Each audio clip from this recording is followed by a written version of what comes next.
Coach Jessica Weaver here at my new studio, our new office for the Wealth Boutique and Pink Fix Productions. And I am on today because we are talking about how to get your kids financially savvy. This is part 3. The last 2 weeks we went over conversations to have with children, how to get them engaged with money, thinking about money, and to meet them where they're at. The second one, we talked about activities, different money games, activities, things that they can start doing since money's so virtual today.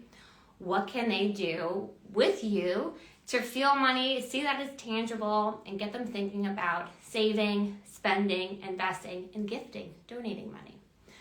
So we're rounding out today with the biggest piece of pulling that all together. Now that we know how to talk to kids about money, how they can start engaging with it, how do they create their own financial plan? I would say most adults don't have their own financial plan, which is where we come in at the Wealth Boutique. So you might also be able to implement this for yourself. But let's break down what is a financial plan. So the first thing that we do with clients, and you can do this with your children, is set up goals. And they can be financially related or not. Even if they're not, most likely they're tied to money. Money impacts every aspect of our life. If you're dealing with younger children, I would say have them think of one goal. So kids, my kids are 8 and 6. That's a good time frame of, let's think of one goal. If they're older, 9, 10, 11, 12, maybe 2 goals, and then there can be a third goal. Now, part of these goals, we want to set up a time frame for them. So for the younger kids, again, instant gratification, their time frame is going to be a lot shorter so that they stay interested in it. So maybe that time frame is 3 months, 6 months. My son, he's starting with a new camp this summer where they go on field trips and they go to the pool. Well, there is a pool shack bar. He wants to save up his money for the field trips, for the gift shops, for the pool snack bar as well. So we are a few months away from it. I registered him this morning. And now as he gets money from the tooth fairy, from his grandparents for his birthday, he's siphoning that off into his piggy bank so that money he can use for those extra fun things too.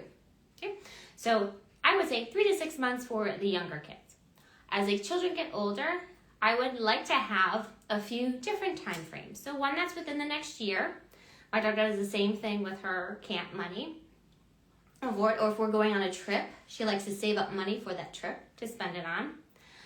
But then another goal would be her first car. She's 8, that's coming pretty quickly. In another 8, 9 years, she will be driving. So saving up money, and since that's a longer time frame, we can also invest the money so that it can grow for her for the time frame.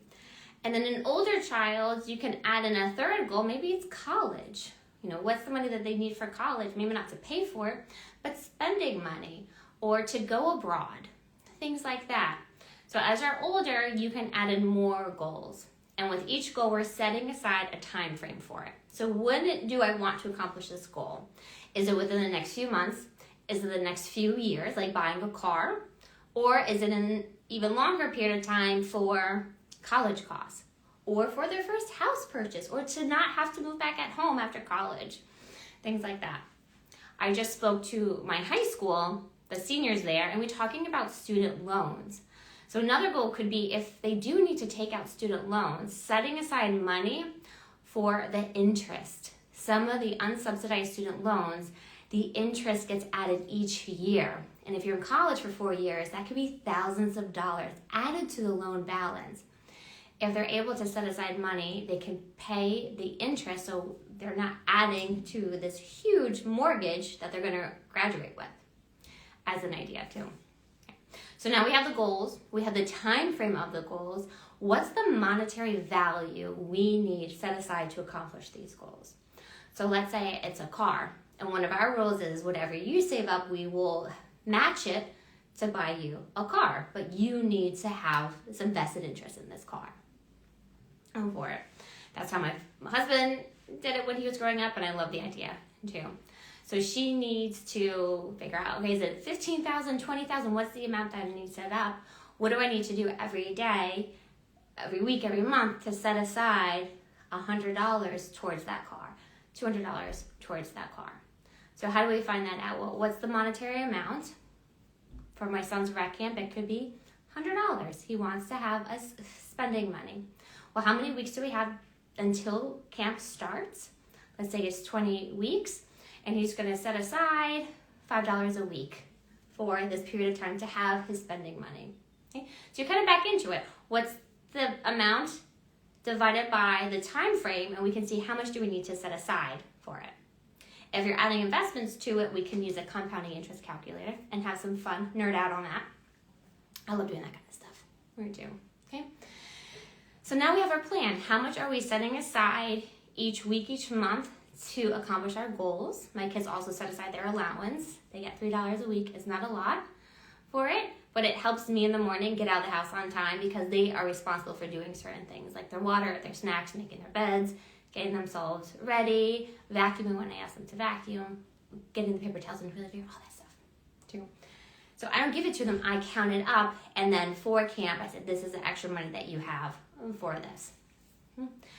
So our goals, our time frame, what's the monetary value of that goal divided by the time frame, and there you have it. That's your financial plan. If we're adding investments into it, now we can use a compounding interest calculator.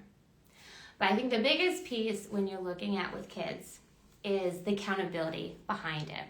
So what can you do throughout the weeks and months to do that financial check-in with your child to say, we are on track, we are doing well here. If there's extra money that we want to invest, how do we want to invest this? My daughter loves Ulta. What little girl doesn't love Ulta? For the skincare, of course.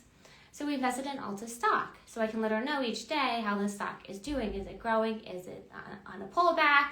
So she can get a feel for it. It's not always going to go up. There are times when it's going to go down. What's the overall trajectory of this stock for it too? So get them thinking about companies that they use every single day, whether it's Under Armour, Gatorade, right? Pepsi, all these different things that they might be using so that they can understand I can invest in a real company that I use every single day, and getting them thinking about the part ownership. That's huge for children. They want to feel like they own something. They're trying desperately to be a grown-up here in this world. They're growing very quickly and maturing very quickly, what they do. So that's a great exercise. So scheduling these financial accountability check-ins that you go back through the plan. This is what we do with our clients. You go back through the plan, you make tweaks or changes, you plan out the investment side of it, and you're making sure everybody is doing their job so that you hit that goal and you accomplish it. Well, if you haven't seen the other episodes, make sure you go back to watch the first conversations to have with your children to set them up for this financial plan. Some activities that you can do every single day with them or once a week. And then you get to build out that financial plan with them. And all of this is because we have a new book coming out, part of our Financial Trendsetters series, Financial Trendsetters Next Generation. So this is a financial literacy book written by kids for kids, where it is children or nieces and nephews of financial advisors and a lot of our trendsetters. And they're sharing a money lesson story that happened to themselves, and now they get to teach it. And coming this fall of 2026, this program is going to be introducing to all of their different local schools as well. So it'll be a nationwide program this fall. We cannot wait for that too. So stay tuned for the Financial Trendsetters Next Generation. More information to come. Bye, everybody.